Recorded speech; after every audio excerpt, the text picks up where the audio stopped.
That is, people who are the native population of the Republic do not have to fill out any applications. In the meantime, others have to choose their citizenship. The President's order was issued only in order to accelerate the implementation of this law.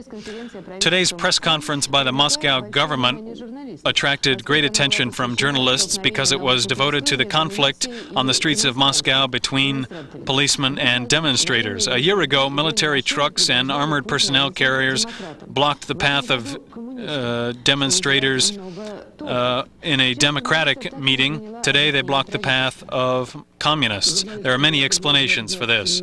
Journalists were shown a 15-minute videotape of the events on the streets of central Moscow and the testimony of two policemen. The policemen said they had not encountered such aggressive behavior from demonstrators, especially from such elderly demonstrators. In an effort to prevent conflicts between various groups, the demonstrators were prohibited from meeting on Manezh and Mayakovsky squares. They were given instead 4 places to meet throughout the city. However, false reports on Channel 1 radio confused many people. The Russian government has created an investigative commission. It was emphasized at the press conference that the situation was worsened by provocational appeals by the organizers of the meeting. According to various contradictory reports, there were between 100 and 500,000 participants in the meetings.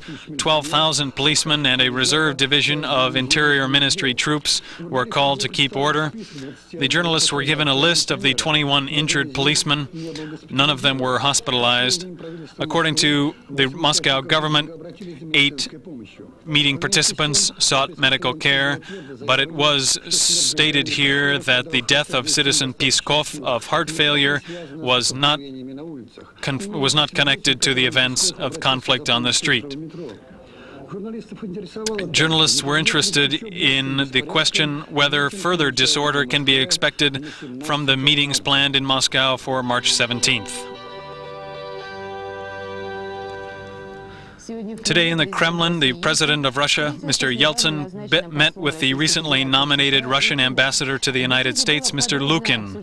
They discussed the problems and prospects of developing bilateral relations between the countries and the implementation of existing agreements between the Russian Federation and the United States.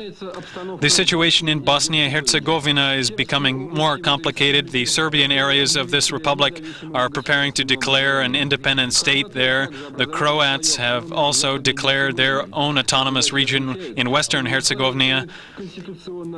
Observers say that constitutional and legal arbitrariness reigns in the area. International organizations interpret the events here in different ways. At the same time, representatives of the UN General Secretary say that the first group of UN peacekeeping forces will enter Yugoslavia in 2 weeks. 13,000 military personnel will take part. The UN troops will be stationed in Croatia, Western and Eastern Slovenia, and military observers will be sent to Bosnia and Herzegovina. In Washington, at negotiations between the ousted Haitian President Aristide and the representatives of the Haitian National Assembly, an agreement was signed to create a new government. The document provides for the eventual return of the ousted president to power, but set no timetable. The provisional government of Haiti expressed its opposition to Aristide's return. In Bulgaria, at the nuclear power station in Kozloduy, the repair of the 6th reactor has begun and the 5th reactor is also shut down. The parliament of the country has declared its intention to close unprofitable enterprises, which will force Bulgaria to appeal to Poland, Russia, and Ukraine for energy imports. In Washington, Arab-Israeli peace talks are beginning again. At the same time, Israeli Foreign Minister Levy said that Palestine will never have a homeland, making vague references to U.S. obligations. The leader of the opposition party, Labour Party, Rabin, promised that Palestinians will receive autonomy and the problem of the Golan Heights will be resolved. At the Norfolk military base in the United States, The Baton Rouge nuclear submarine arrived. According to our experts, it will not be allowed to return to sea soon. Some pieces of this submarine remained far from Norfolk after its collision in the Barents Sea. Our North Fleet experts have found pieces of material made in the USA printed on them, which forced the U.S. to admit that the Baton Rouge was involved in the collision. People are trying to figure out the mission of the Baton Rouge in the Barents Sea. Some say it was monitoring communications between Russian military bases. French radio says it was possible that America wanted to test what the U.S. can now get away with, which was impossible earlier. The submarines were involved in very complicated maneuvers, trying to maneuver around each other when they collided. The collision may have been caused in part by the fact that the Russian submarine is made of titanium, while the American sub is made of steel and other components. The Americans' reaction to this is not very encouraging. They say they will continue to send forces to places around the world where the presence of American ships is not necessarily expected. Our military personnel say that relations between countries can be better or worse, but the military will always be studying the other side.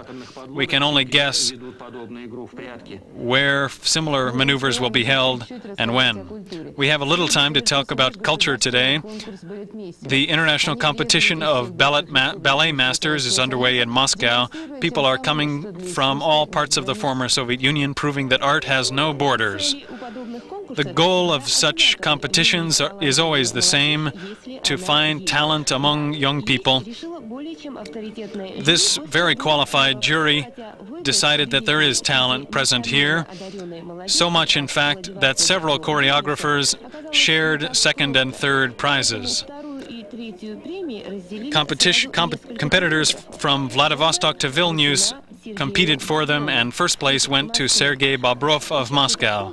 The participants in the competition were not limited by genre. There were presentations from classical ballet to modern. The competition shows that the artists of our country are not in a hurry to destroy their former ties. The best thing is that in ballet there are no borders, no disagreements. People who are participating here remain the same as they were before. No one is arguing with anyone else. Everyone helps everyone else. Everything was very pleasant, proving that at least in ballet that beauty and wholeness remains, showing that people can be good. The goodwill was the real victor here. And this is all we saw during all the days here.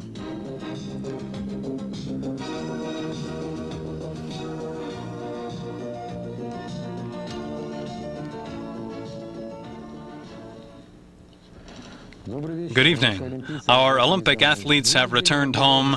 For 2 weeks, we watched the events in Albertville, rejoicing at their victories and sharing in their disappointments. The hours we spent by the television gave us some spiritual relief from our daily troubles, and we thank our athletes for this. Now they are on their homeland, so we've decided to devote most of our sports report tonight to their welcoming ceremony at Sheremetyevo Airport, which happened last evening. In addition to their friends and loved ones, our correspondent Daria Chervoninka was there. We couldn't wait to get home and see our friends and our relatives. We're very happy. We're just happy. Sergei, was it difficult?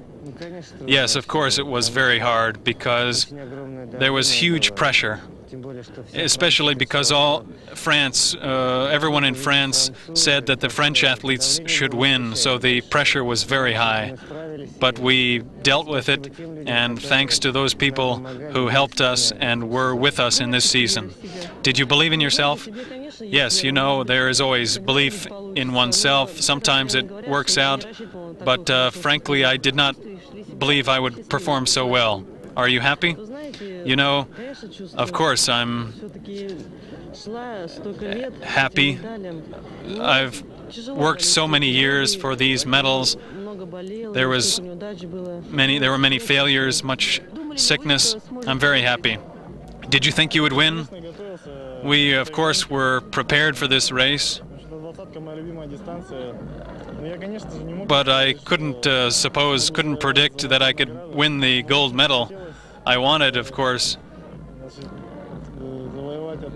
to win one of the medals. Was it difficult? You know, it wasn't very difficult. I was prepared for it. I wasn't prepared for the gold, but I knew I had a good chance in the sprint, just the biathlon sprint. And therefore, the gold was not totally unexpected. I prepared for it. So the Olympics of winter are behind us, but the months will fly by until July, when